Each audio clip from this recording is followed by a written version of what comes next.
Listen up. The views, thoughts, and opinions expressed in this podcast belong solely to the podcast participants, and not to any participant's employer, organization, committee, or other group or individual. This podcast is for entertainment purposes only. You know, for fun. So lighten up and enjoy.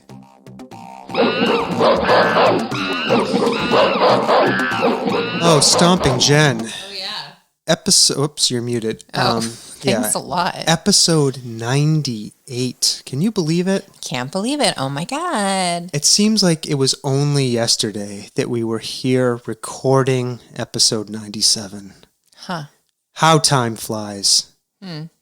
But it also seems like no time passes at all. That's right, because we're in COVID times. Yep. Anyways, I'm really excited for our guest this evening. Okay? Yeah. We're tell talking. us about it. We are Who talking, are we talking to Juan Manuel Ruiz-Hau. He is an academic. He works for a financial services company in the adult learning space. So he's an expert in adult learning, and he just recently went through an ordeal I think people are going to find really interesting. He had a kidney transplant. Wow. And we're going to hear about his story. Are you ready? I am. Okay, so we're going to play the intro music, and on the other side, we are going to meet this interesting individual. Great. Okay? Awesome. I'm excited. All right, you ready? Mm-hmm. Okay.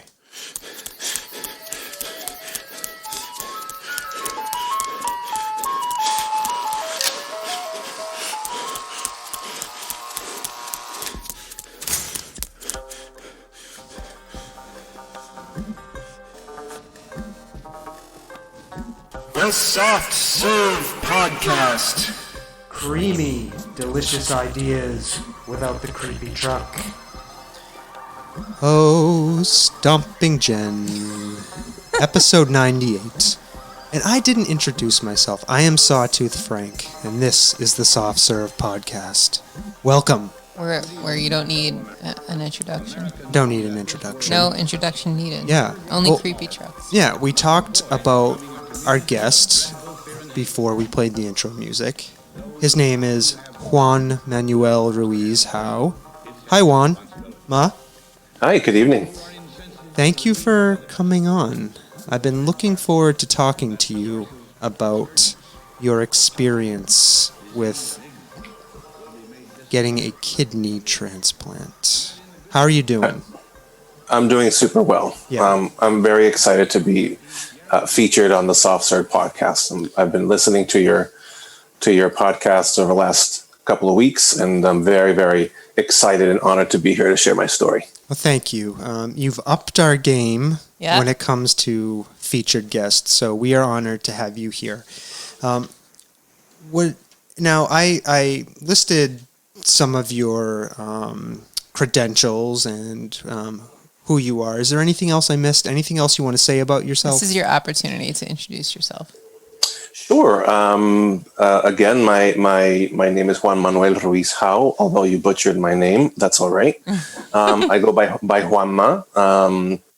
I was born and raised in San Juan, Puerto Rico, just outside in the suburbs of San Juan, Puerto Rico, which is, as all your listeners know, is the capital of Puerto Rico. And Puerto Rico is in the Caribbean. So I'm someone from the tropics living in New England. Why? That's a long, complicated story for another podcast. You did mention I am an academic by training. So I'm someone who I'm finishing my doctorate in higher education, administration and leadership. And I work for a financial services company in Western Mass. So, and I'm here to chat a little bit about my experience with kidney disease more broadly, and more specifically about my more recent experience with kidney transplantation.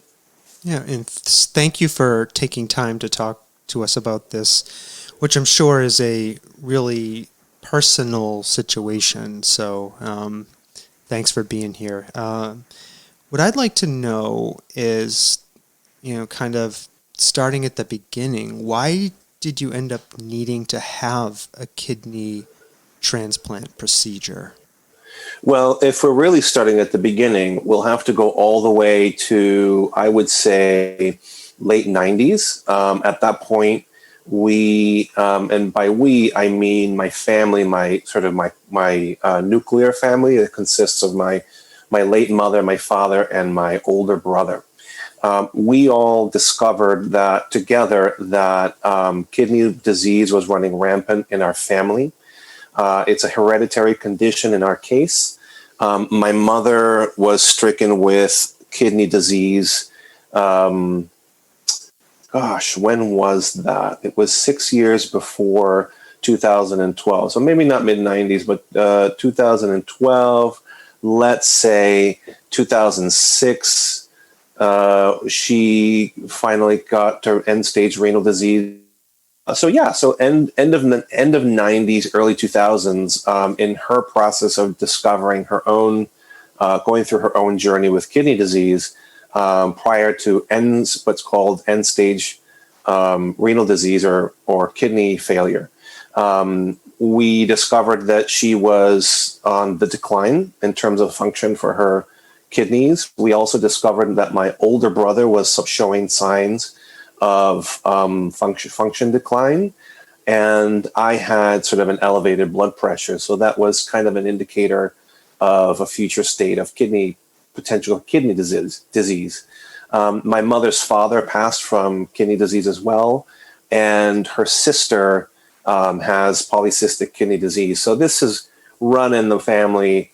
I've got a cousin, so her sister's eldest son also has kidney disease. So it really runs in our family from my mother's side. And I was a beneficiary of that in learning in my late 20s that I had kidney disease, and I was able to sort of manage that leading up to my kidney failure in June of last year. So I've been living with this for about 20 years. I'm 44 now. Okay.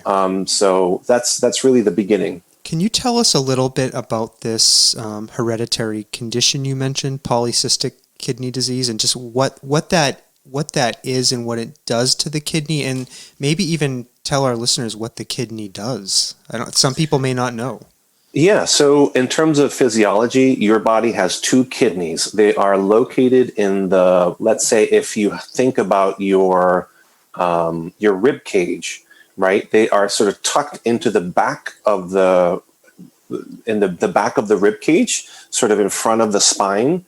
And what they do is they are connected to some enormous arteries and veins. They're heavily vascularized, which means that blood is pumping through them constantly.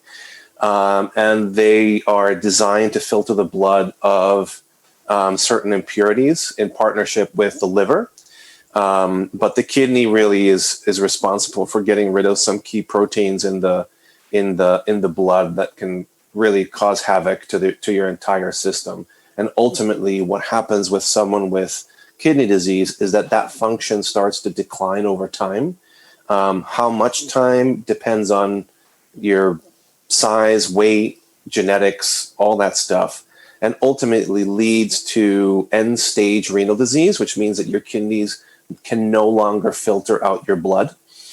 And at that point, you have you start to build up toxins in your muscles and in your organs that could lead to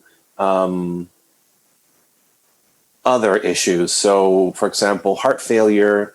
Your organs can start to shut down. It's a disaster. Yep. And in polycystic disease, if I'm thinking about the words and what they mean, is maybe your kidneys get filled with cysts or something like that, and they can't function. Is that right?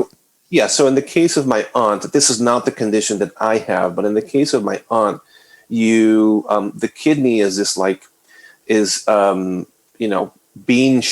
kidney bean shaped, right? Yeah. And so it's usually a deep red because of all the blood in it. And second, it's smooth on the exterior.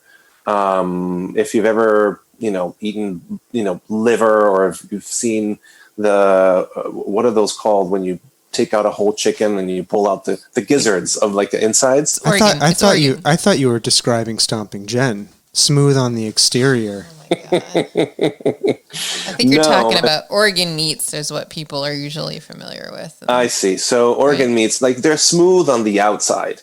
Yeah. Well, what happens with someone with polycystic kidney disease is that you have these growths in the kidney that are these cysts of pockets of blood that can no longer continue to filter the blood. And polycystic means that you have from tens to hundreds of these small cysts throughout the organ, which then causes it to fail. But that's not what your underlying condition was. No. What's curious about my condition is that, my brother got genetically tested for something, and his is like uromodulin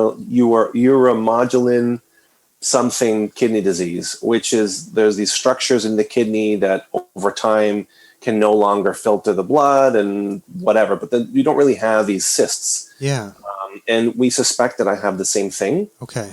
Because I don't have cysts in my kidney, but the kidney can nevertheless no longer, both kidneys that I have could no longer filter the blood. Okay. So in terms of treatment, whether it's polycystic or something more less known, like my condition, regardless of the condition, it all leads to transplantation. There's no reversal of that. Now, thinking about you kind of walking around, engaging in everyday activities of life, like, and knowing that you had the knowledge that you had this hereditary condition, like kind of like physically, like when did you start to know that your kidney function was beginning to decline? Like, what did you begin to experience physically? So I only realized this after transplantation, but there's a persistent lethargy, if that's how you pronounce it. You're lethargic. I think that's good. Consistently, I'm going the time. I'm going to give you a chime for correct pronunciation. Thank you. Yep. You feel lethargic constantly. And it's not just like tired. It's like your brain is foggy. It's difficult to concentrate. It's difficult to follow through on simple tasks. And I just attributed that to ADHD or whatever it may have been. And remember, I've known about this for 20 plus years. So I've been living with that, and it's been so gradual that I can't tell you when that started. Yeah. It's just been gradual declines at some point, and at the same time, I'm working full time. I'm having kids. I'm raising kids. I've got, pets and, moving from one city to the next, and then buying a house and doing all the things that grown-ups tend to do, studying for my doctorate, all that stuff. And all the while sort of compensating for that in other ways. Yeah. So making lists, creating duplicate systems for my car keys that I would lose, not remembering where I had, not just like every day, not just like in the ebb and flow of the week that you lose your car keys once in a while. This was like an everyday occurrence, a constant occurrence. Now, Stomping Jen, I'm sorry to interrupt, Juanma. Is Stomping Jen, is there something you want to say? You're laughing, and I don't think this is funny. It is not funny, and I do not make light of what you went through. But in my head, I'm thinking, this is every day with Sawtooth Frank. Well, where's my this? Where's my that? What did I do with this? I mean, I'm not. I think Juanma and I are of the same age range. Yes. So no, you're definitely older. He's going to go out right now and get tested.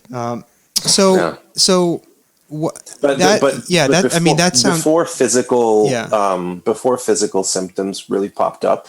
It was my body chemistry, because knowing that you have this disease, or this condition. You get blood tested almost constantly, right? So it goes from every year to every 6 months to every 3 months to every month and a half as you go on the decline. And what you're testing for is your creatinine levels in your blood, which is a particular...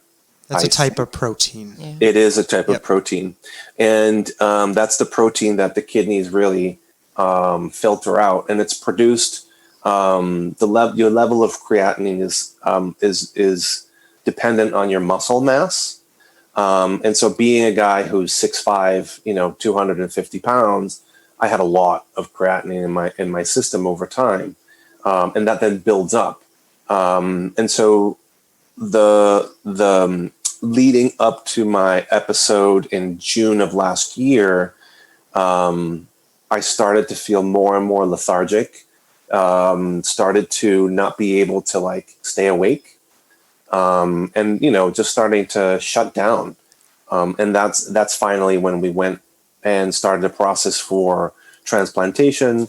And on the first day that we went in for a 4-hour meeting with multiple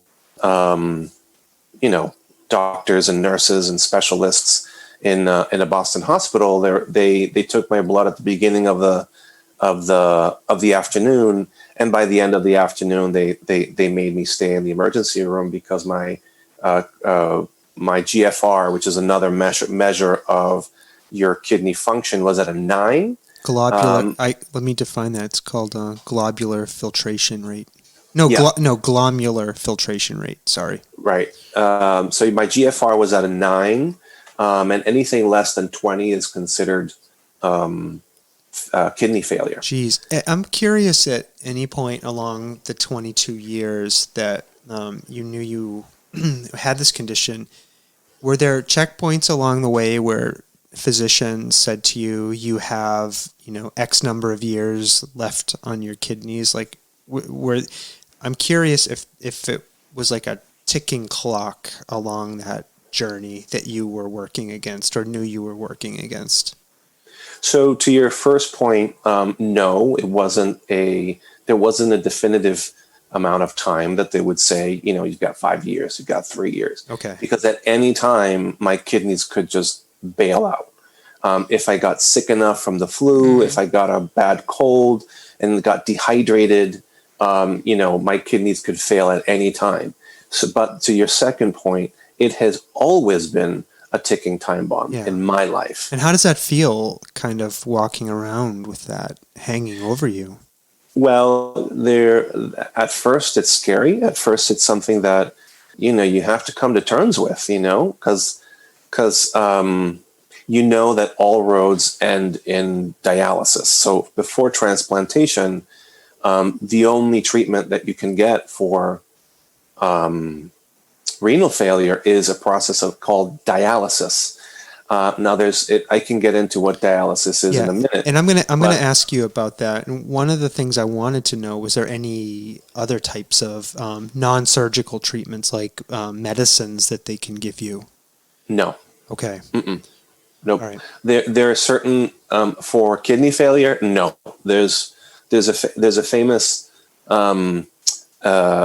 what's that Star Trek movie where they bring the whales? Star Trek 4. The no. Was it Search for Spock is number 2. Yeah. Number 3. Star Trek 4 is Number 3 is Let's Find Spock. Number 4 is It's like we lost Spock again. Yeah. Yeah. Where the hell is Spock? I forget, but it's the one with the whales. Yeah. What happens in that one? Yeah. That they're doing something in a hospital, and McCoy is walking by this old lady in a wheelchair, and he asks her what's wrong, and she says, "Well, I'm going on dialysis." And he says, "Dialysis? What kind of place is this?" And he gives her a couple of pills, and that cures her completely.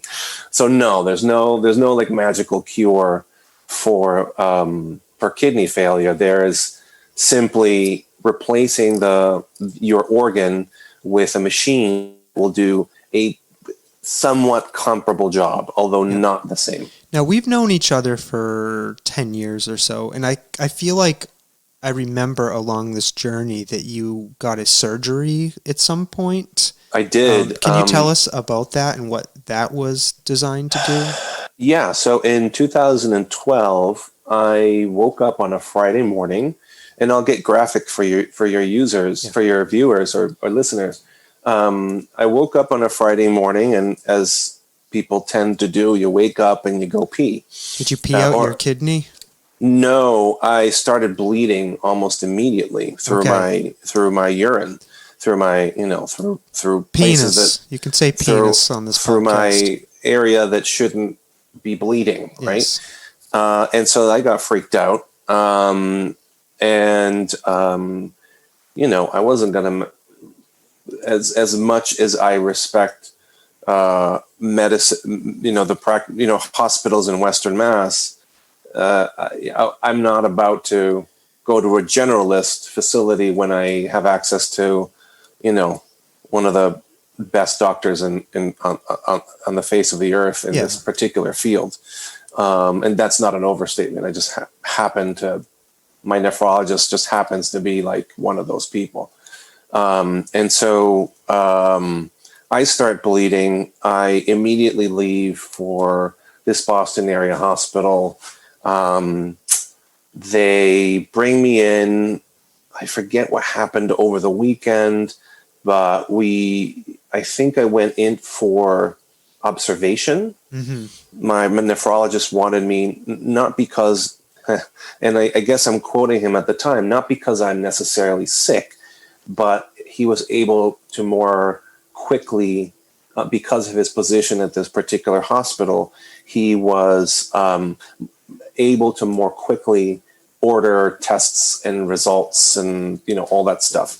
So I went there, spent a few days in the hospital, and basically didn't come home. I had a surgeries. I was bleeding. Then they did what is it called when you get a piece of the organ out? Biopsy. They did a biopsy through my back, and that made it worse. So now instead of just voiding, which is another word for peeing, instead of voiding like diluted blood, with blood that's, now I'm voiding just straight up blood. Jesus. Yeah, and blood is because the is it the urethra? Yes. Yep. Because the urethra is not designed to handle blood. Yeah. Blood can be very abrasive because of a. Is it like getting soap in the tip of your penis? No, it's like having a. It's like. Because that's the worst. Like shoving a Q-tip in your penis, but in reverse. Oh my God.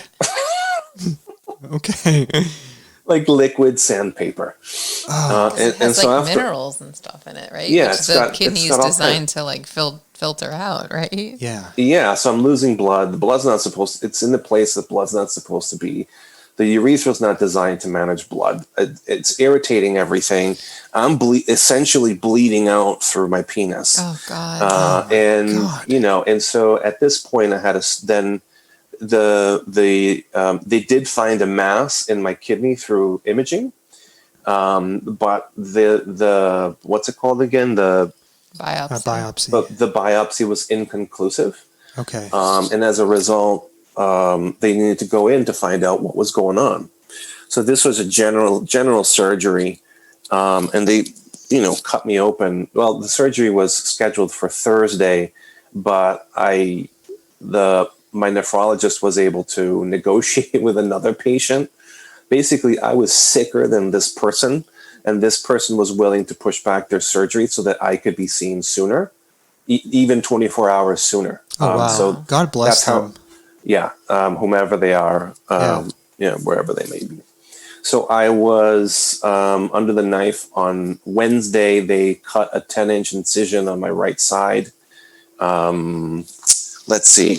If you were to follow your belly button directly to the right, it's about the incision starts about 7 or 8 inches directly to the right. Yep. And it continues the circumference of your body, right? All the way to it's not your side, but it begins to be like your back. Yeah.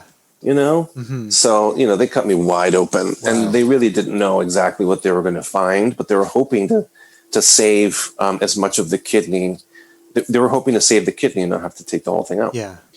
What they found was a massive cyst. So I don't have polycystic kidney disease, but what they found was a fluke enormous cyst on the surface of the kidney, fortunately. And what they did was they removed the cyst and then closed the kidney. If you think about a ball with a smaller ball on the outside with a bubble, right? And they took a bubble out and then they closed it up. Yep.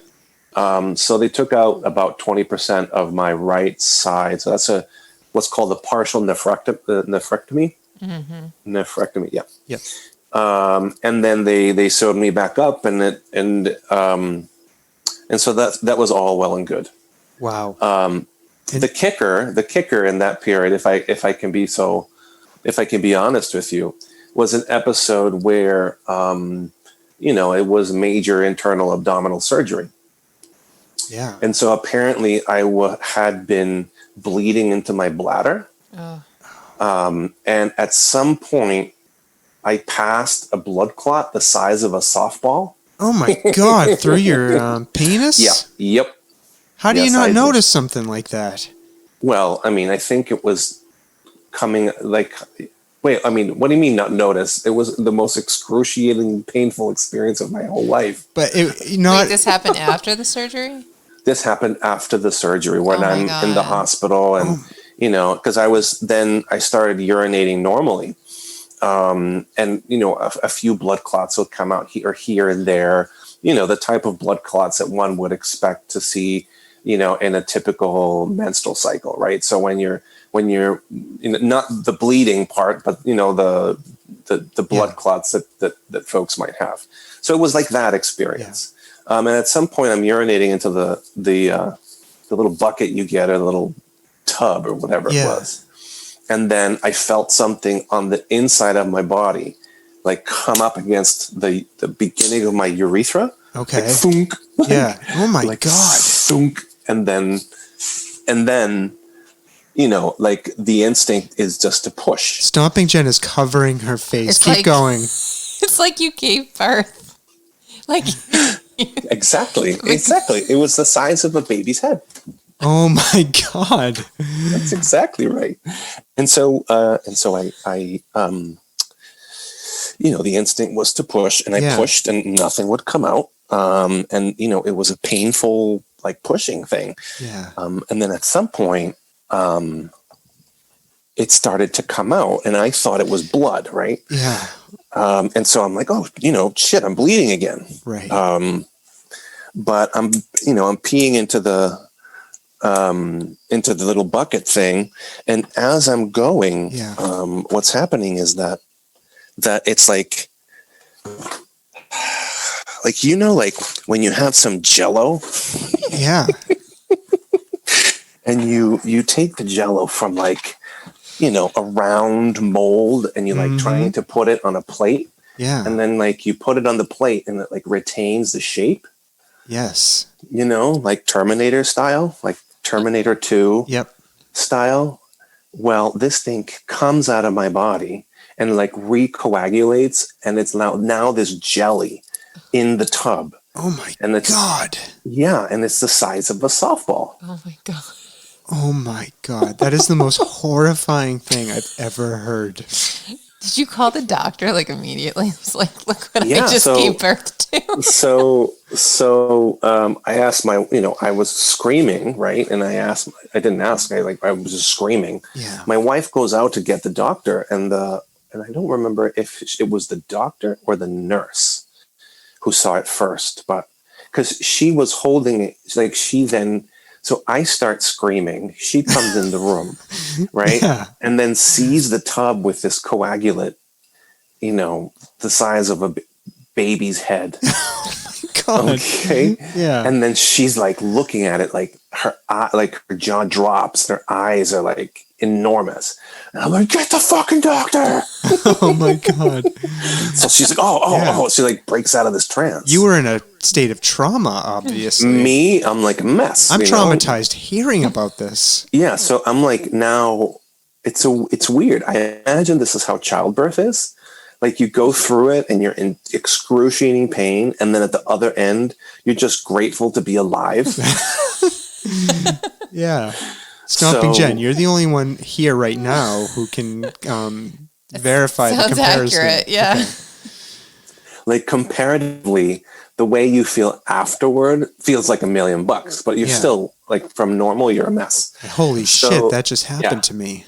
Exactly. So she runs out the door, and she has the tub in her hand, and she walks back in with the nurse, and the nurse has never seen anything like that. And you don't want to be the guy who produces something that this medical professional at, a top tier hospital in the Boston area Yeah. has never seen before.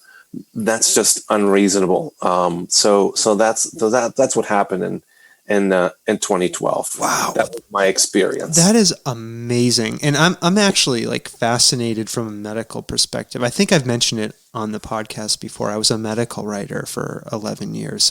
And I actually wrote about the kidney. And that is just fascinating to me. So fast forward, you mentioned, I think like a year or so ago, you had an episode that required you to get this thing called dialysis, right? Mm-hmm. Can you talk to us a little bit about what dialysis is? Yeah, so dialysis is the process by which your blood exits your body, and I can get into some detail as well, there's two forms of dialysis. There's peritoneal dialysis and there's hemodialysis. In peritoneal dialysis, you have some entry points surgically installed into your skin, with what I guess are tubes that go into your peritoneum, something. Yeah. Hold on, let me find it. Peritoneal dialysis. I want to get the word right. Yeah. So it uses the peritoneum in a person's abdomen as the membrane through which fluid and dissolved substances are exchanged with the blood. So your body is filled with this liquid in the peritoneum. It's like, I don't know, it's a cavity in your body. And the blood then goes around the peritoneum, and through osmosis or whatever, through magic, the impurities in the blood gets absorbed by this liquid. And then, I guess you can do this at night, the next day, this liquid needs to be taken out of your body. Oh my God. So it uses you as kind of your own filter in a way. Yeah. So Okay. now you're putting like, I don't know enough about this, but what I imagine is like 1.5 liters of this fluid goes in your body, and then you have to take it out every day. That sounds and horrible. Well, Wait when till you hear about the when other you one. when you talk about dialysis, this becomes normal very quickly. In my case, I was undergoing a process called hemodialysis. Hemodialysis is the process by which, instead of you using your own peritoneum, your blood is taken out of your body. It goes through a machine that has a particular special filter and some special liquids that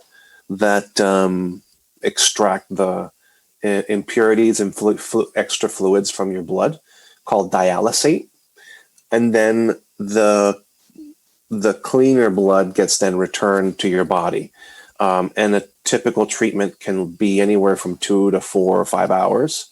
And usually, if you're doing it in the clinic, it'll be 3 times a week. And if you're doing it at home, if you're lucky enough to do it at home, it's then 4 hours a week, because it's sort of a gentler process, but which then requires one additional treatment per week. Now, at the point you realized you needed to get the hemodialysis in a dialysis center, Mm-hmm. you said there was like an episode. Did something happen? Did you like faint? Did like something happen and you recognized that it was time for you to have to go get this dialysis? No, I just felt like shit. Okay. I had been cramping for months, and not just like a little shin splints. These are brutal, excruciating cramps because your kidneys are no longer getting rid of any impurities, including uric acid, and what's the other acid that accumulates in blood and gives you cramps? I want to say like citric acid, but that's not it.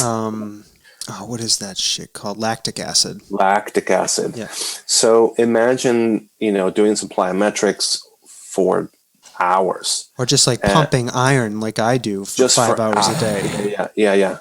And then any one of your, like the most random muscles will just go off. And it's like your muscle is a twitch away from like seizing completely. Not just a little bit, but completely. Major muscles like calf muscles, quad muscles, your glutes, muscles in your rib cage. Like you go to wipe your ass and like you get stuck twisting. You know what I mean? You have to you have to force yourself the other direction just to release that muscle that's in your ribs that you never knew you had. Oh my God. So those were kind of the symptoms that I was experiencing. Yeah. And so by the time I went to the hospital for a consult, they were like, dude, you need to be on dialysis immediately. And so I went to the emergency room. That was like on a Friday. Interesting. These two things in 2012 and in 2019 were both on Friday. So by Wednesday of the following week, I had gone through a procedure called I don't know what it's called, but they put an access. They installed a central venous catheter in my chest plate. Wow. Which is and you needed that. Did you need that when you were going to the dialysis center? Yeah. So there's two ways by which, again, hemodialysis, you have to take the blood out. Yeah. So the blood has to come out from somewhere. And so in my case, because it was an emergency procedure, they went in through the chest. It's a tube that goes into a hole in your skin that goes under the skin, and you can see it under your skin going up into your neck, and then through your neck goes into your jugular. Oh my God. And then that goes down like close to your heart. And that gets installed quasi permanently. So that's where I don't. On the weekend that I was transplanted, I was transplanted on a Thursday. By that Sunday, they had taken out my CVC, my catheter, or Kathy, as my kids ended up calling her.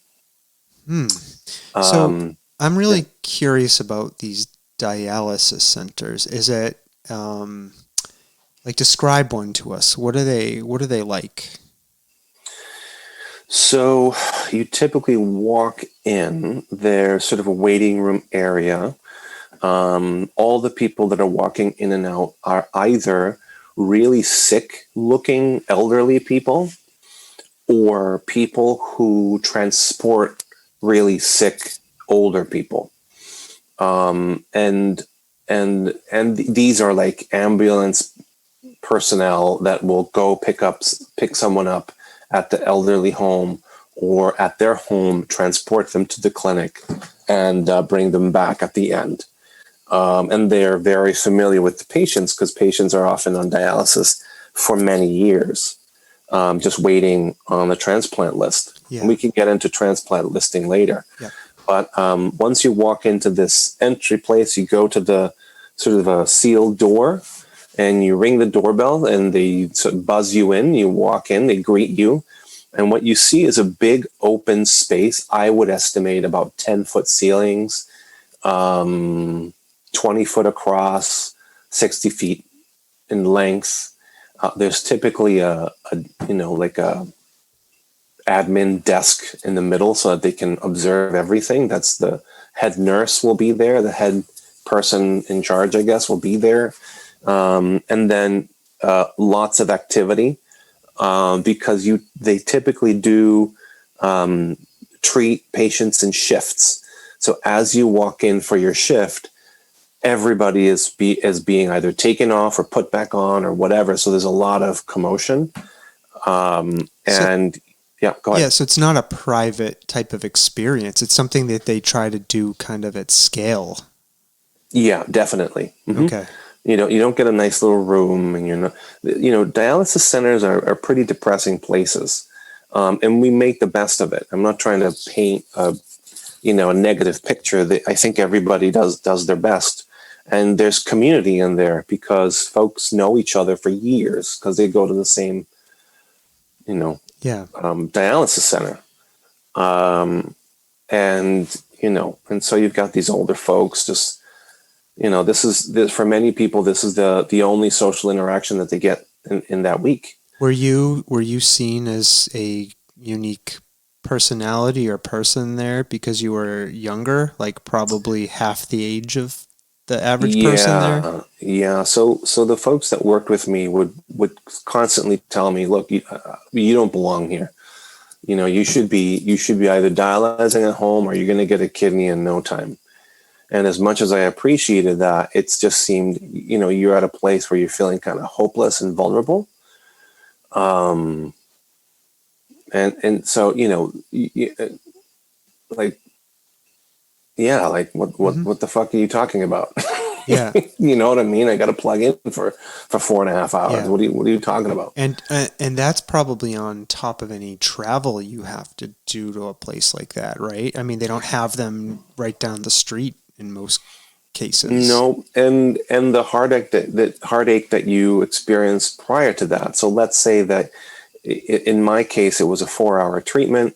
It takes about 30 minutes for them to plug you in between the time you walk into that second door and they get through whoever is in front of you, they get to you, they do the whole, they clean your central venous catheter, they, they run fluids through it to like clean out the fluids, and there's a whole process involved with that.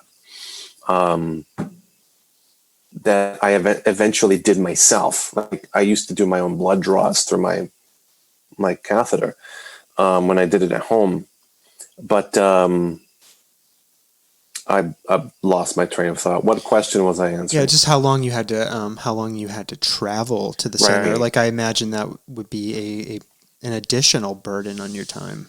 Yeah. So again, it's 4-hour treatment, half an hour before, half an hour after. So that's already 5 hours. Yeah. I live half an hour away from the treatment center, so that's another 6 hour. hours. That's 6 hours. So that's plus, like a whole day.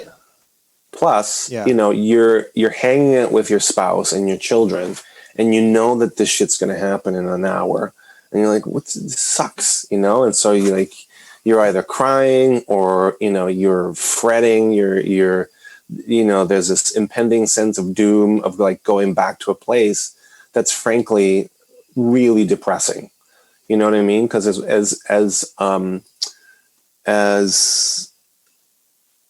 Yeah. I have a younger body and I was able to tolerate this stuff. People are, again, it's an open space with like little pods, with chairs and the dialysis machine. Chair, dialysis machine, chair, dialysis machine, chair, with some space in between, but everything's open. So if someone's like bleeding and they're, from their access or their, what's it called? I'll find the name. It's an implant. They the other way, just to close that loop, one is to access your blood. One is the catheter. The other is a fistula. A fistula is when they reroute a deeper vein, or I think artery, one of the two, from deeper in your arm to the surface of your skin. So they reroute an artery or vein to a smaller one on the surface of your skin, which ultimately gets engorged, and then you have this very large. It looks like you have a snake under your skin. Oh my God. And then they access the blood by piercing that with these enormous needles, one on one side, one on the other side, an access and a return. I was just saying, sometimes these things start spouting blood. It sounds totally. Like. Yeah, because at the end of the treatment, you pull it out and you hold it to like seal it up, and you're there for 15 minutes holding it, and then you you move the wrong way, or you're 85 years old and you have like wax paper for skin, and you all and your blood is the same temperature as your skin. So if you're bleeding, you don't feel it until it's like pouring down your arm in your chair. Yeah. And you're like sitting there attached to a machine, completely helpless, watching this elderly person bleed out. You know what I mean? Yeah. Or this other person throwing up in their chair attached to the machine. How long did you have to go to a center? I had to go for 6 or 7 months, from June to January. God. And that's a relatively short. I have to admit, and I have to say that I got a transplant in record time. 1 year is nothing to wait on a transplant list. It's absolutely nothing. For my blood type, it would have been 5 to 7 years to wait for a cadaver to appear. So basically, I'd have to wait for someone to die with my blood type and tissue type to then receive a kidney. Other blood types, more common blood types, you have to wait 2, 3, 4 years. But mine, because I had O positive blood, O positive can donate a kidney to anyone, but I have to receive a kidney from another O positive person. Jeez. And so it's at some point you were able, and that's amazing. And we'll ask you about the transplant shortly, but at some point you were able to transition to dialyzing at home. That's right. So I went through a 3-week process in clinic in Springfield, and they taught me how to do the process, how to use the machine, how to create my own dialysate, how to maintain my catheter. Again, I had to then clean the catheter. There's certain chemicals that you leave in the catheter so that it won't gunk up with blood. How to pull that shit out, rinse it out, draw all the things. So like you end up doing stuff to your body that people aren't supposed, like you're not programmed for this. Even though even though you have to do all of that stuff, I would imagine it is qualitatively and even objectively probably better to be doing it in your own home with your family members there, like with you. Absolutely. Yeah. Absolutely. So in my case, I was able to sit there, watch TV, play video games with my kids, participate in a limited capacity and just be there. I have a 3-year-old son. So for a third of his life, I've been on dialysis, Yeah. So for the first 6 months, I was in and out of the house. But for the second 6 or 7 months, I was present and able to sit with him and hang out and do all those things. So yeah, qualitatively enormous difference. Yeah, and you mentioned your wife and your kids, and I think it's important to recognize that this has a big impact, a collateral impact on your family members, not just you as the person having to invest all of this time. Well, I would elevate it from collateral to co-principal, because on a number of fronts. First is, your spouse is suffering with you, right? Your spouse is suffering your condition. They're suffering in your absence. They are being the principal parent in your absence. They are managing a house in your absence and working full time, by the way. Yeah. Because my wife doesn't stay at home. She works, she has more preparation than I do. And so, she was, and we have a complicated home life, right? So we have one child together, and we have two, at the time, 12-year-olds, whom we share with a co-parent. And so managing their schedule of coming back and forth and and negotiating that with the co-parent, as copacetic as that relationship is, it's a tremendous burden on both of us. First, in me is feeling completely absent in certain aspects of daily life, and second, my wife had to take care of most things, and take care of me. Yeah. So, so we were co-principals in this process. That's a really, I think, I don't want to say nice way to frame it, but I think an important way to frame it. Stomping Jen, you were going to ask something. Oh, I was going to say, like, the home dialysis, is that available to many people? It sounds like potentially no, like.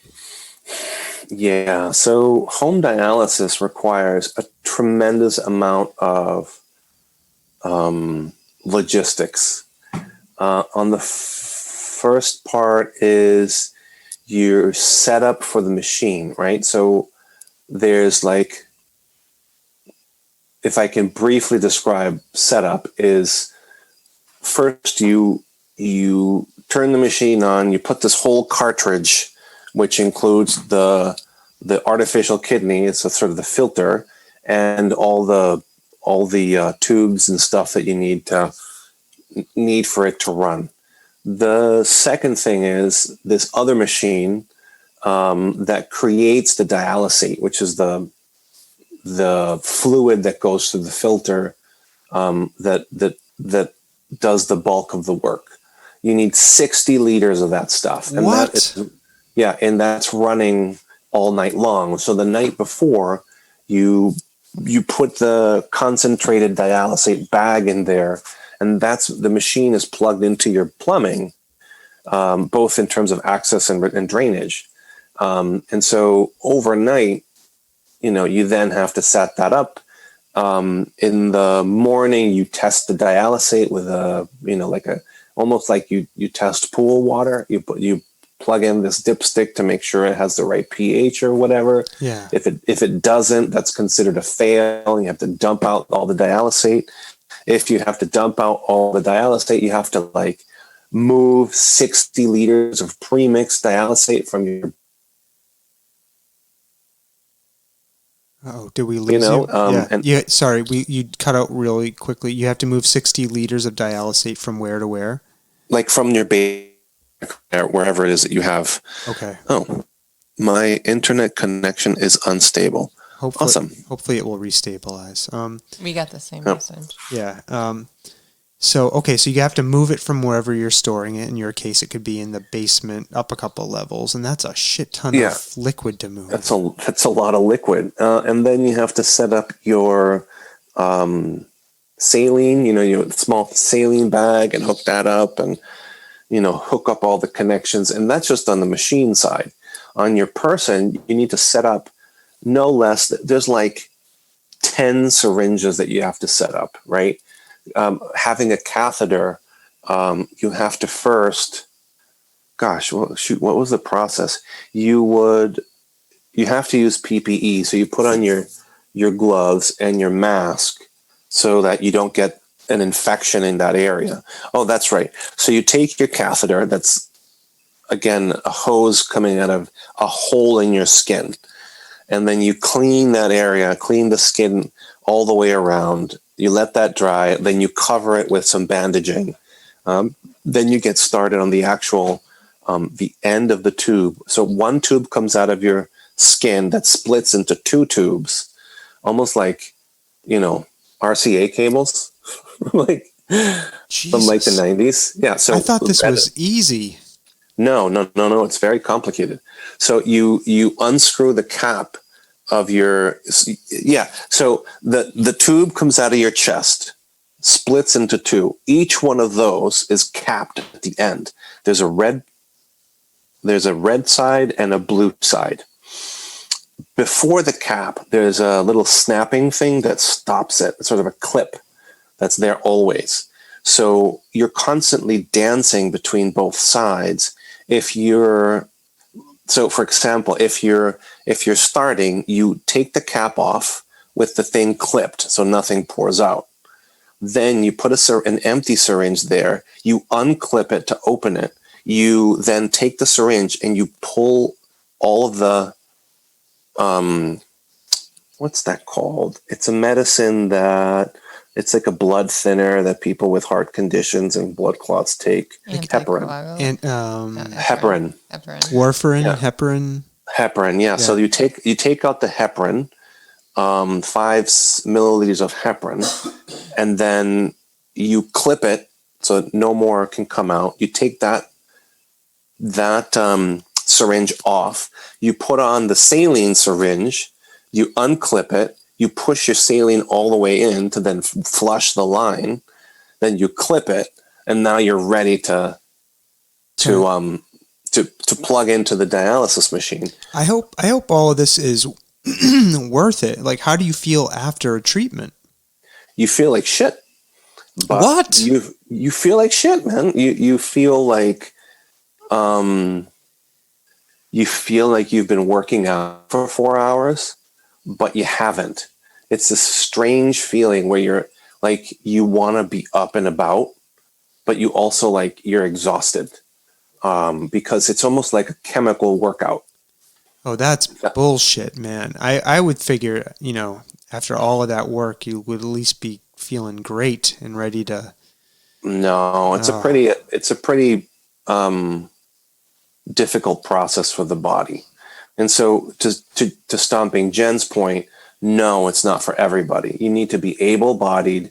You need to be able to cognitively track all of these steps, which you then do in reverse after the treatment, right? You need to be able to clean out your area, then negotiate ordering supplies. So I have a small pantry that we turned into like a nurse station that had all the things. So that I was able to, then you have to like do inventory to make sure that you have the right supplies, the right amount of heparin. There's 2 heparins, one that you put in at the beginning of treatment, the other that you leave in at the end of treatment. And if you get those mixed up, you can really screw yourself up. So it's very easy to hurt yourself in this process. But they would keep telling me that I was a great candidate for home dialysis. And, now I realize why. It's because I'm able-bodied, I'm a smart guy, I can follow all these steps and track my own care and self-advocate, Yeah. And I have people at home, I have a partner who's home and can keep an eye on me, and I'm well resourced, I'm not, right. I don't live in a home, like all those things. Did you reclaim some of that time that you had lost? Like we had talked about, it took about 6 hours previously. So, but it still sounds like a work-intensive amount of time that you needed to spend on this stuff. Yeah, so it was between 5 and 6 hours. So it was still the same amount of time, but the difference was you were with your family. That's right. In my case, as I mentioned before, when you're in clinic, is a much more acidic process, if I can describe it that way. Mm-hmm. And the at-home treatment is a little more gentle. Sorry, I'm closing these windows here. It's a little more gentle, but you do have to add another treatment to the week. So my schedule was Tuesday, Thursday,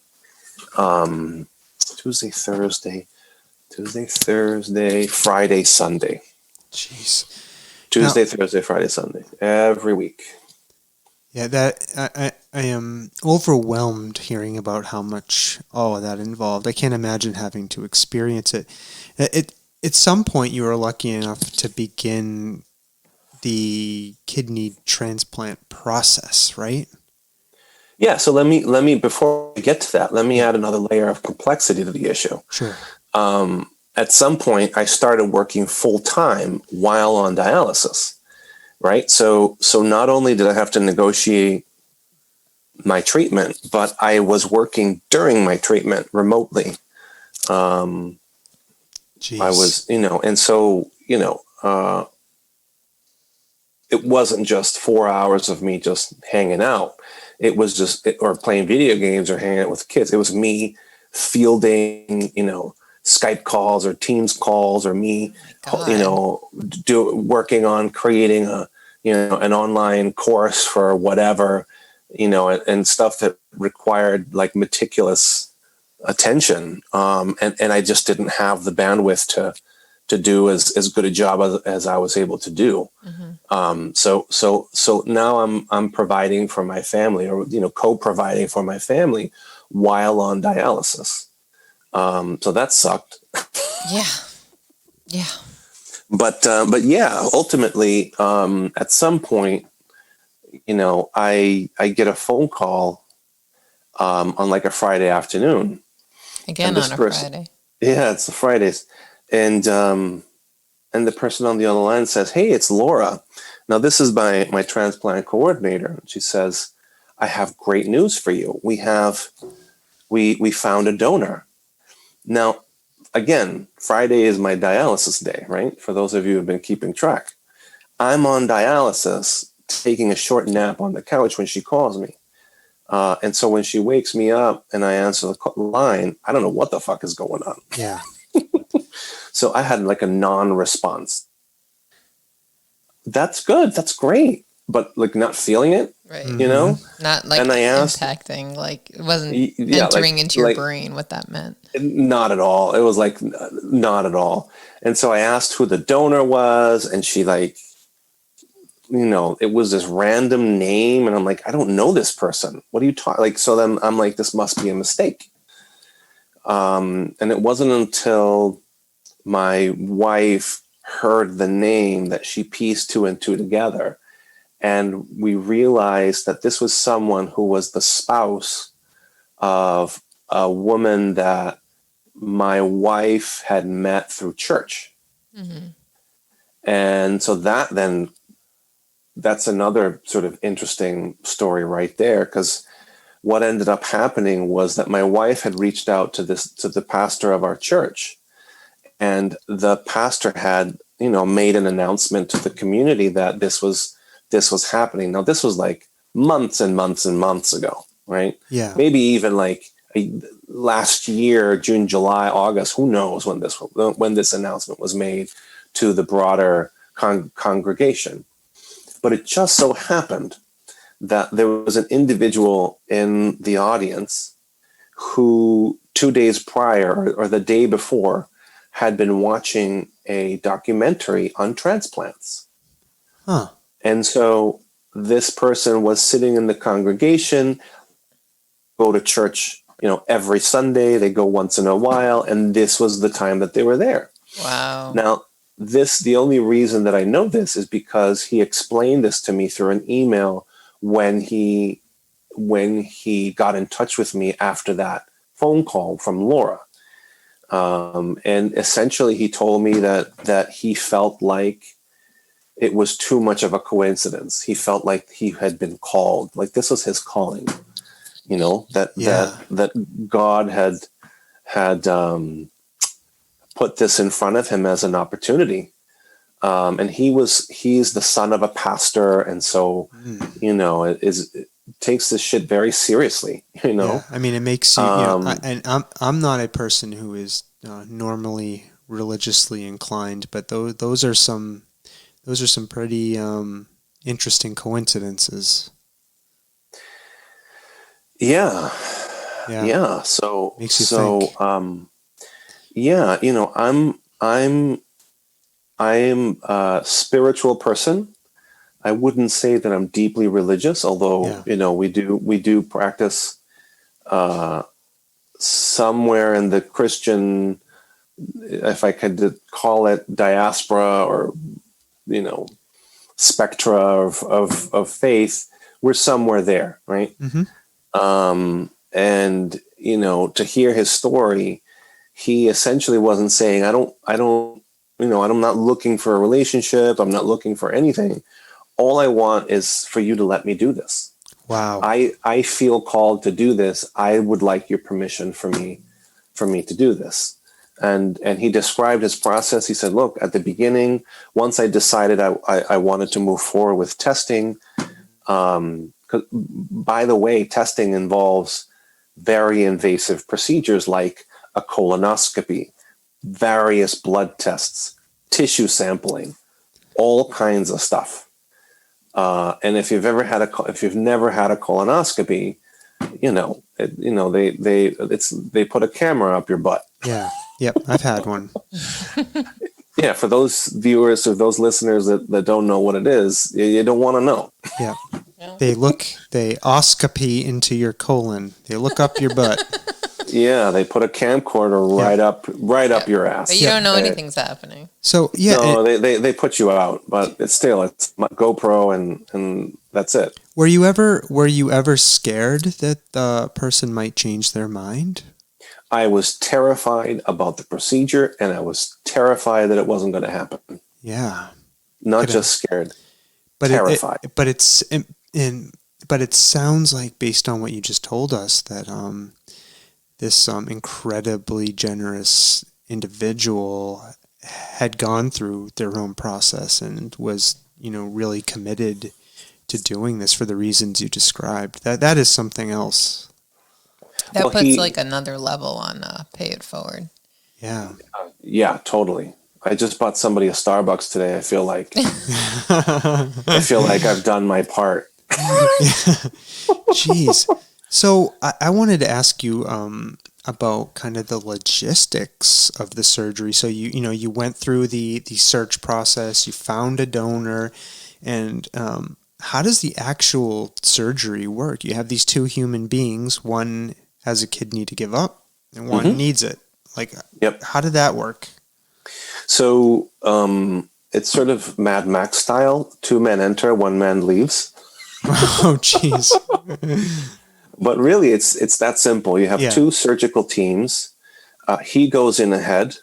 They start the extraction process and the removal process, which is, I almost said periscope. What's that surgical process that's involves a camera and laparoscopic? Thank you, Stan. Jen, the medical terminology. Yeah, so much for a writing career in medicine. I'm giving you this. Listen, I know things. You do. I know you don't think I know things, but I do. I know you know things. Oh, okay. Okay. All right. So they do a laparoscopy. Yeah. So they do it they remove the kidney laparoscopically. That is, they can get a kidney out of a small hole like that. I imagine that because the kidney is so vascularized, that once you cut the blood supply, that thing can collapse to nothing. Oh, you know what I mean? Deflates? Is that what you're saying? I imagine, you'd think, it sort of deflates. If you're using a little vacuum, you suck up the residual blood. It's super vascularized. It's like your lungs at full capacity. Empty it, and now it's just a floppy pancake. Yeah, that's fascinating. Okay, so they get that thing out laparoscopically. Yeah, so they cut him open first, then they bring me in. Okay, are you in the same room? No, I would imagine a room in the general vicinity. Okay.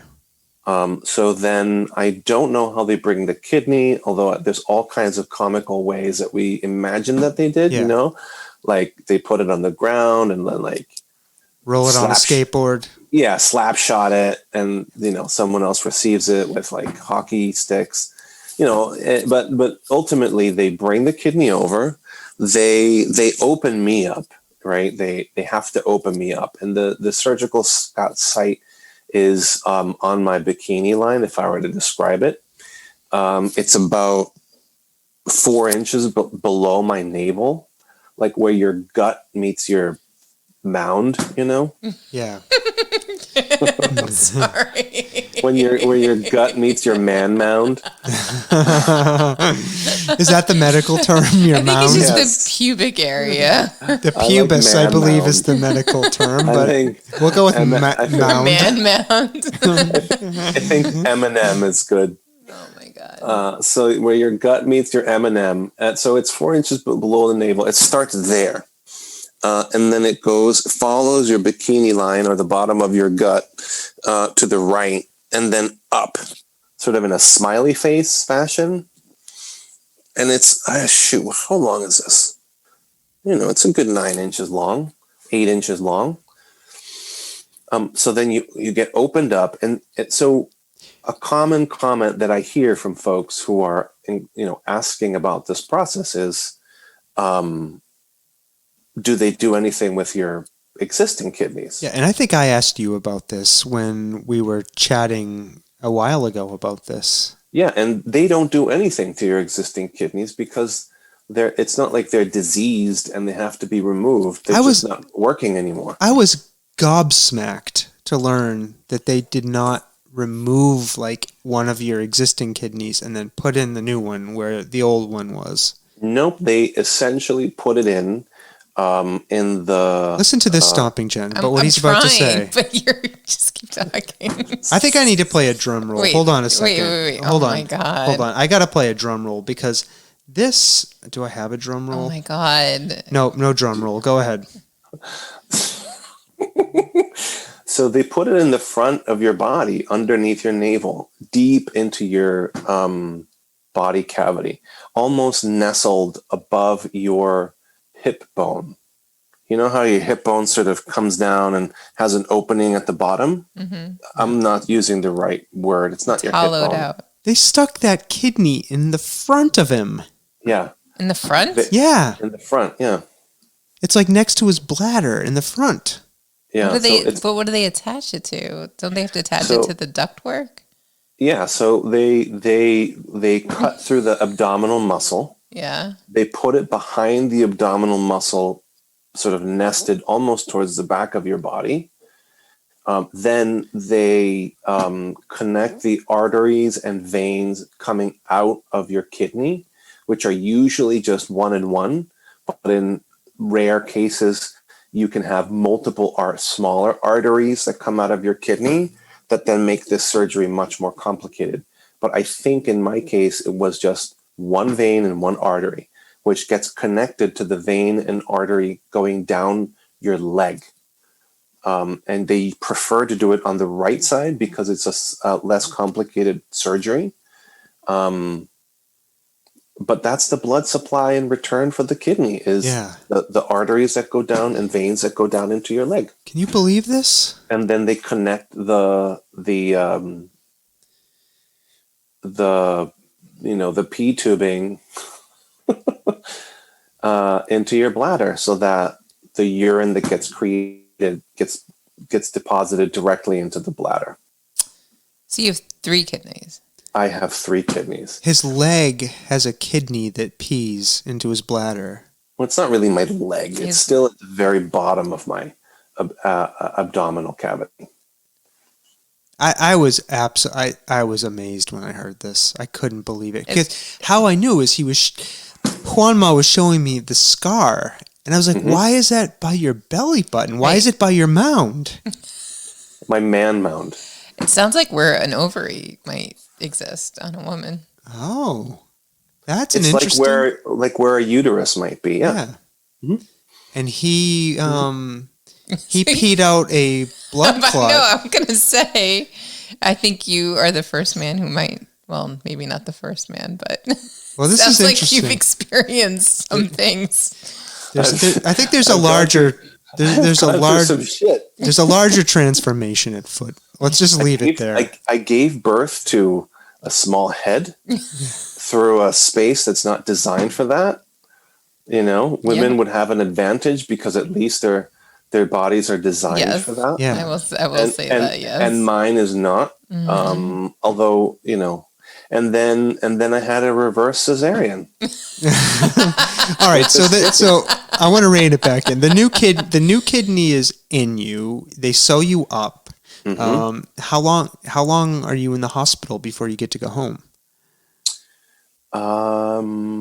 They said 3 days.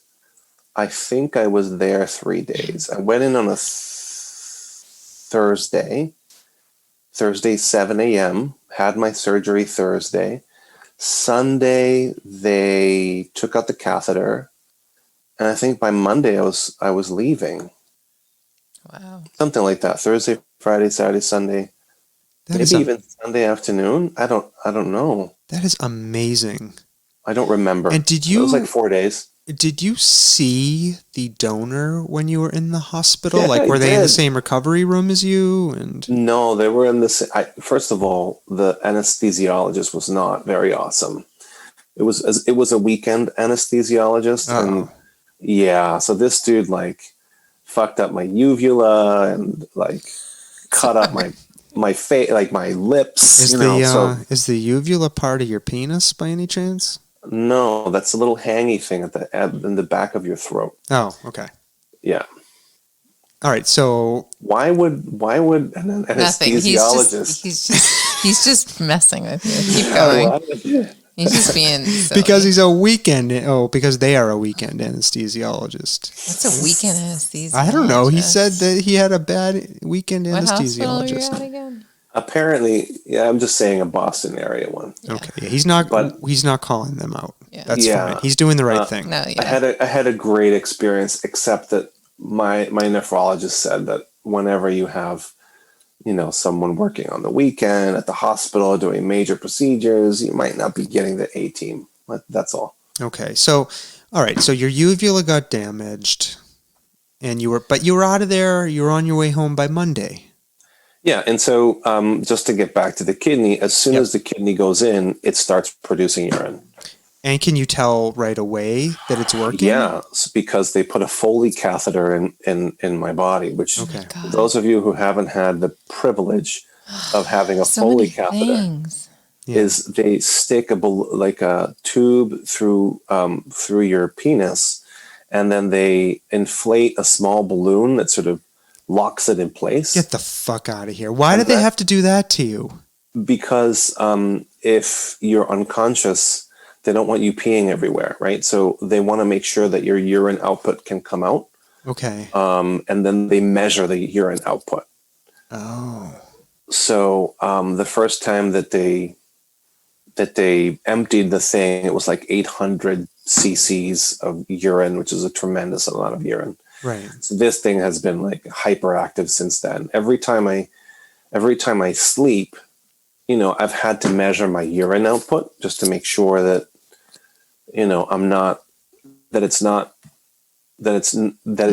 not working. Right. So if it's producing less and less and less, there's a problem.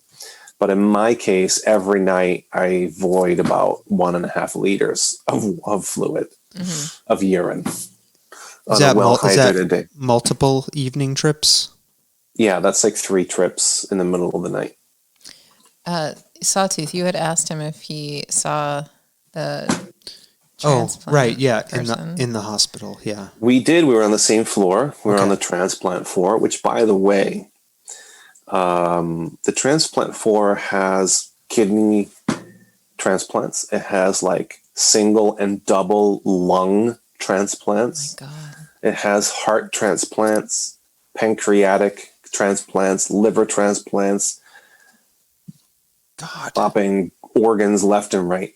But I did run into this guy. I wouldn't be able to recognize him out of a lineup at this point. Like we were acquaintances, Yeah. And we had exchanged emails, and I basically tried to give him his space leading up to the surgery. We exchanged some lovely emails, and then at some point, I said, I want to make sure that you have all the space in the world to make the decision that's right for your family. If you choose to back out, it's completely understandable. And he could back out the morning of. He could be on the operating room and they're about to put him under. And he says, nope, I'm not doing this. Yeah. And that's where it ends. God. But he didn't. And so I'm like, and you're freshly cut, and within hours, they want you to stand up and move around. Yeah. And, you're in pain and you're sort of out of it. And so I'm like hobbling around, and then I see this guy, And then everyone's wearing masks because of COVID. Right. And this guy like points at me with both hands, and I just start crying. And I come over and I give him a big hug, and I tell everybody that this guy saved my life, and that's legitimately how I feel. Yeah. And we Stomping had Jen's tearing up. we had a few opportunities to have some chats in the middle of the night. If you've had any surgeries, you're up at 2 and up at 4 and up at, you lose track of all of that. So we've been able to spend some time together in the hospital, but we haven't seen each other since. So I think we're due to get together, get the families together, and share a meal at this point. Did you pee less when you were having the kidney issues? Yes. Mm-hmm. And so is it weird now to pee a lot more? I mean, it is. I got to be honest with you. It's like I feel like I'm peeing all the time. My body's not used to that. Yeah. So over time, the longer you're on dialysis, and again, this depends on what your prognosis is. But in my case, the longer I was on dialysis, the less and less I would pee. But I'd still pee, which means that my kidneys are still removing fluids from my blood. They're just not filtering anything else. Yeah. So I have one very healthy kidney and 2, kidneys on the way out, but all of them are removing fluids. So I have to drink. The minimum I have to drink in a day is 2 liters. Yeah, my brother, who's a doctor, would always say to me, it's not the quantity of urine, it's the quality of your urine that they're concerned with. Anyways, I always wanted to ask that, though, just if that was something you experienced. So do you have to take medicine now, like on an ongoing basis? So yes, for the rest of my life, I'm on immunosuppressants. I'm on 2 immunosuppressants. I take 17 of one over the course of the day, and I take 8 of another. Oh my God. So I take 9 in the morning. Let me do the math. That's 26? 25. 25? Yeah, keep going because there's more. Oh, yeah. So I have 9 in the morning of one and 4 of the other. And that's in the morning. In the evening, I take 8 of one. Shit, I forgot to take it. I got to go take it. But 8 of one and then 4 of the other. On top of that, I take an antibiotic, which is 2 pills, and an antiviral, which is 1 pill. Okay. So add 3. 28. Then on top of that, I take 2 phosphorus pills in the morning and 2 at night. So add 4 more. Phosphorus. 32. Suffering succotash. Phosphorus. Yeah. And then on top of that, I take a mood stabilizer. That's an extra pill. 30. Is that 33. Somehow related to the kidney? No, that helps you not have panic attacks. Yeah, no, I'm just curious if it's related in some way to having like a new organ in your body. No. It just helps get through it. Okay. So you just for being a human being, you have to take exactly. Got it. Someone with actual feelings. Yep. I don't know what that's like. Unlike a certain friend of ours who's a robot. Yeah. So I also then take prednisone, which interferes with the body's swelling response, but is a steroid. So I'm like breaking out like a teenager over here. Mm-hmm. So I think that's it. Wow. Oh, wait, no. There's one more. Those omeprazole, which is it's like Pepsid or something. It's anti-ulcer. Yeah. I take one of those. Wow. Oh, and by the way, I take one for my prostate. Oh. Because I'm having prostate issues. Interesting. Anything related to this passing a softball through your penis? Do you have to take anything for that? No, there's no penis softball medicines for that. Okay, just checking. Just out of curiosity, what was the total on that? I lost count because you said these things, but you didn't say how many pills they were. I stopped counting at 71. It was like 36 or 37. All right. Now, do you have... counting at 105. Okay, so, I mean, that's a lot of pills. That's a lot of pills. Yeah, I down it in one swallow. Jeez. With water. I'm just used to it. Now, do you have to make any lifestyle changes after getting a kidney transplant? So it's sort of the reverse. While on the declining kidney health, you have to be very careful of your intake. So particularly your sodium intake. So I've been on a low sodium diet for a decade or plus. Yeah. I don't eat McDonald's, don't eat fast food. Let's see. And it's not just table salt. We're not talking about table salt. That's a huge distinction. Yeah. We're talking about the sodium that's in the food already. Yeah. So something like American cheese has 300 milligrams of sodium. Fucking American cheese is garbage. Yeah, versus a nice slice of cheddar, which has 150. Yeah. Or if you're really going hardcore, you can have Swiss cheese that can be anywhere from 40 to 60. That's not so bad. No, it's not. Then bread, we buy breads with 180 or 160 milligrams per slice or less. Yep. So you got to watch the sodium because that makes the kidney work harder, right? Yeah, and it raises your blood pressure, which increases the pressure in the kidney. Right, you want to take care of the new kidney, so you don't want to. No, this is before. Oh, this is before. Okay, right. Okay. So since the new kidney, and you have to be careful pre-kidney. You have to be careful about your phosphorus and your potassium intake. Now with the new kidney, it's the opposite. I have to take phosphorus and eat things with potassium in them. Banana. Exactly. He eats a lot of bananas. Oranges. The one thing I'm forbidden to eat ever is don't say ice cream. Grapefruit.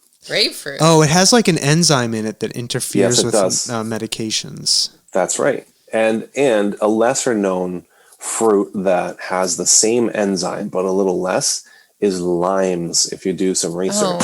Oh no. Sad. You're from the Caribbean. Now you can't put the lime in the coconut anymore. Yeah, I can't drink them all both up. I'll have to call the doctor. Oh, that stinks. So that's the only thing. The other thing I can't eat is raw fish. No sushi? Sushi is out of the question, and unpasteurized cheese or unpasteurized milk products. Oh, you're like you're a pregnant woman. Exactly. He can't change the litter boxes either. No, that's right. That's exactly right. Oh, he is. He's like a pregnant woman. I'm telling you, that blood clot prepared him. Mm-hmm. Oh gosh, I'm sorry. I don't mean to make light of your plight. Wow. So what I'm hearing is that this is something you're even though you've got the new kidney by the blessing and grace of this amazing human being, you still got some work to do on an ongoing basis.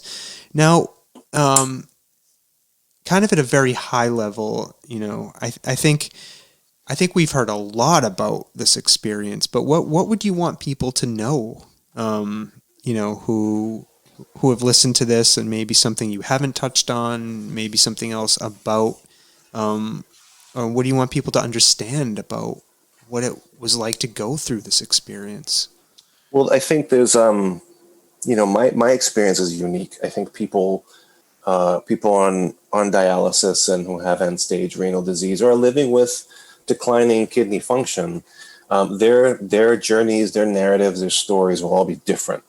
But the thing that remains the same is a couple of things. And I have the kidney.org website up right now, and I just want to run off a couple of statistics, if I may. Yeah, absolutely. That 1 in 3 Americans are at risk for kidney disease, that 37 million people in the U.S. have chronic kidney disease, that 660,000 people live with kidney failure, and 100,000 people are waiting for a kidney transplant. So if, at the bare minimum, if your audience would just entertain the thought of becoming a donor, even just to put it on their license, just to become a donor after life, that's something that can be tremendously meaningful for someone. If you want to make an impact if you're alive and well and you're going to have a long life and you feel like, you want to make a difference in the world, if you want to, you want to leave a mark, that you can sign up to be a donor. You can live a long and fruitful life with one kidney. My donor was out of the hospital in 2 days. The process is one that's minimally invasive for the donor and can save someone's life. To think about being a live donor for someone, we call those kidney heroes. And if those two options don't appeal to you, then at the very least, you can help an organization like kidney.org and donate. If you have the means to donate to that organization or other similar organization, that you should do that. But any one of those three would make a huge difference in the life of someone like myself. Someone who just got lucky. I got really, really lucky. So I feel very privileged and honored to have received this gift, and I feel like, I've got there's some shit I got to do in this life. Yeah. Because I'm on borrowed time, to be honest. Yeah. We all are. Yeah. I was going to say, knowing you for as long as we have, it's it just seems like some fucked up, surreal thing that happened. And like you said, you're superbly lucky that it happened so quickly. Yeah. And, so now that you're able to begin clawing back some normalcy in your life, now that you have this functioning kidney, what is it you like to do for fun now that you got it sounds like a significant amount of time back in your life? How are you spending that? So for every week that I'm not on dialysis, I get a cumulative 24 hours back. Wow. If you do the math, it's about 6 hours preparing for and undergoing treatment and taking it down at home. So 4 treatments per week times 6 is 24 hours. So I'm spending a ton of time with my wife, a ton of time with my kids. Right now, I'm on short-term disability from my employer. Yep. Again, super privileged and super lucky to have landed this job again, I work for a financial services and insurance company, and we have great insurance and short-term disability, so I'm able to take this time to heal and to recover. Yeah. So what I do for fun is just play with my kids. Yeah.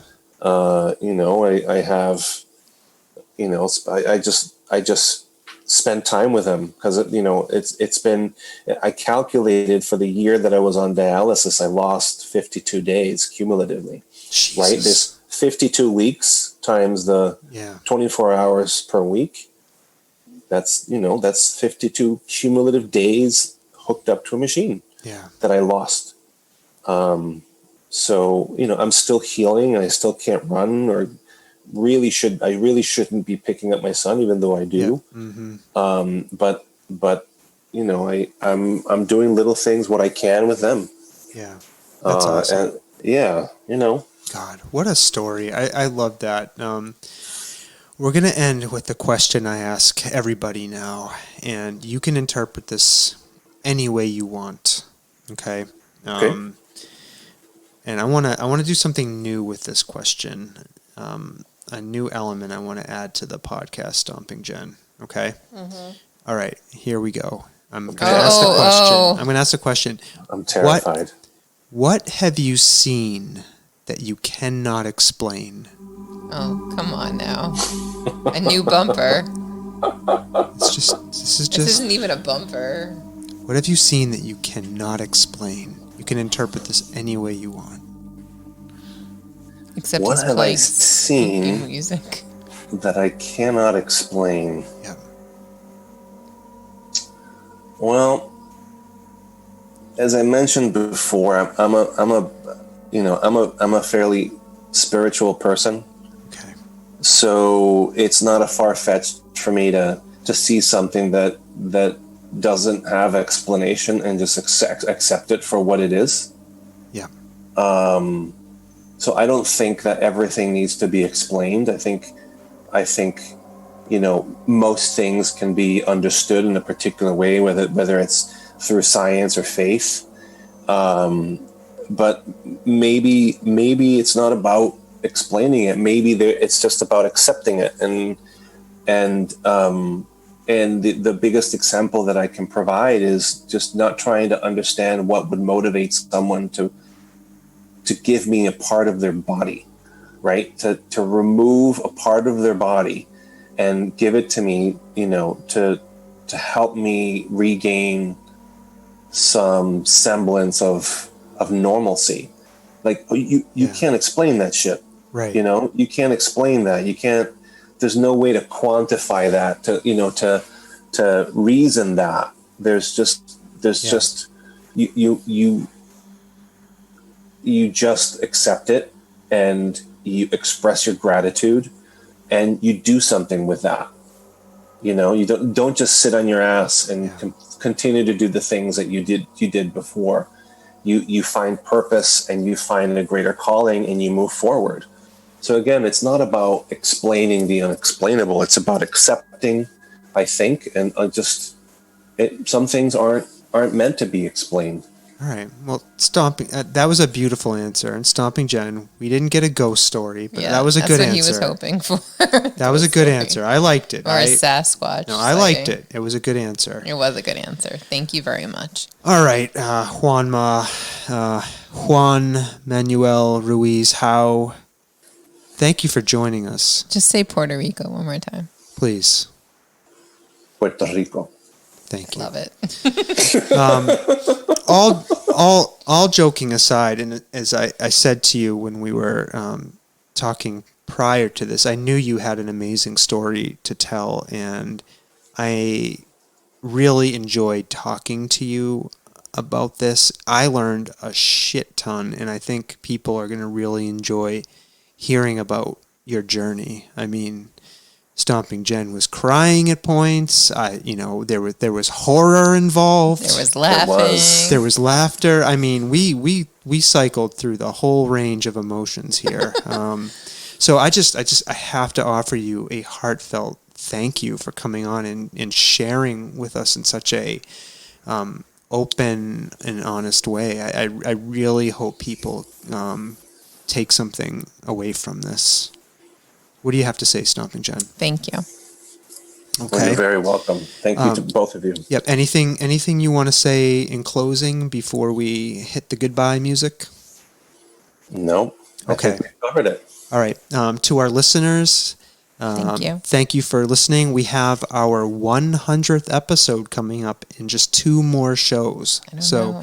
We're trying to plan something special. What are we going to do? I think we're going to bring back some favorites. Awesome. Maybe Shivering Jim will make an appearance. Nice. Joshua Michael Stewart. Nerdy Nelly really wants to come back. Nerdy Nelly, she's good. Mr. E. Mr. E is a classic. Will the professor be back? Professor Weasley could make no, it's Mr. Professor Weasley could make an appearance. We don't know. We don't know. Maybe some of the small council will return. We just don't know. We're trying to plan it. It's going to be good. So look forward to that. 2 more episodes.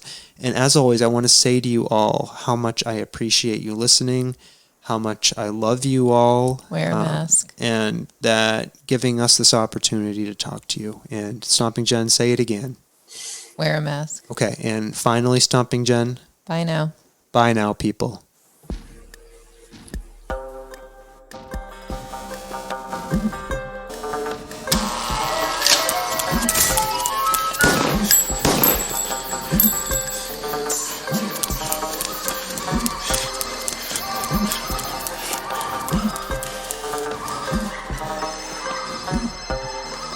Good